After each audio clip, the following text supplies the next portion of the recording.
আমার ওয়াইফ আরো খুশি যে একটা গাড়ি বানাচ্ছ, এটা সব থেকে ভালো, মানুষ দেখবে উপভোগ করবে, এইটাই ভালো। ভাই আমার এই গাড়িটা তৈরি করতে 14,700 টাকা ব্যয় হচ্ছে।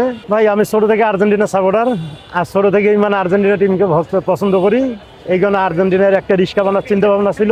গত বিশ্বকাপে তৈরি করছিলাম দেশে করার পর মানে তেমন একটা মানুষের কোনো কেয়া নাই, আমাদের দিক সাংবাদিক তেমন একটা নাই। এই জন্য নিয়ত করছি যে ঢাকায় যখন কোনোদিন গাড়ি কিনি তো ঢাকায় একটা গাড়ি করবো। এই উপলক্ষে ঢাকায় গাড়ি কিনছি 1,05,000 টাকা। আর এই কিছুদিন আগে মানে খেলা আসতেছে, এই উপলক্ষে আমি গাড়িটা রং করছি, সাজাইছি, সম্পূর্ণ নিজের মাথা অনুযায়ী নিজে করছি। একটা খেলাকে পছন্দ করি বিধায় এইভাবে বানাইছি।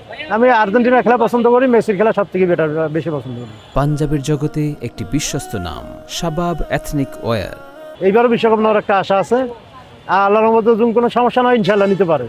ভাই আমার এই গাড়িটা তৈরি করতে 14,700 টাকা ব্যয় হচ্ছে। তাও গাড়ি আগেই আনতাম, আমার ওই গাড়ির ব্যাটারি চুরি হওয়ার কারণে খেলার আগে আমার গাড়ির ব্যাটারি চুরি ছিল। এই গাড়ি রং টং করে থিয়া দিছি, ব্যাটারি লাগে তারপর গাড়ি বাইর করছি। আমার ওয়াইফ আরো খুশি যে একটা গাড়ি বানাচ্ছ, এটা সব থেকে ভালো, মানুষ দেখবে উপভোগ করবে, এইটাই ভালো আনন্দ। ভাই আমার কাছে কেউ মানে ব্রাজিল আর্জেন্টিনা এটা না, আমার কাছে ওরকম যাত্রী হিসেবে উঠতেই পারে। আমি তো কাউকে তো আর ফেলাই দিতে পারি না। হ্যাঁ, একটা টিমকে সবাই মানে নিজের অনুযায়ী সাপোর্ট করতে পারে।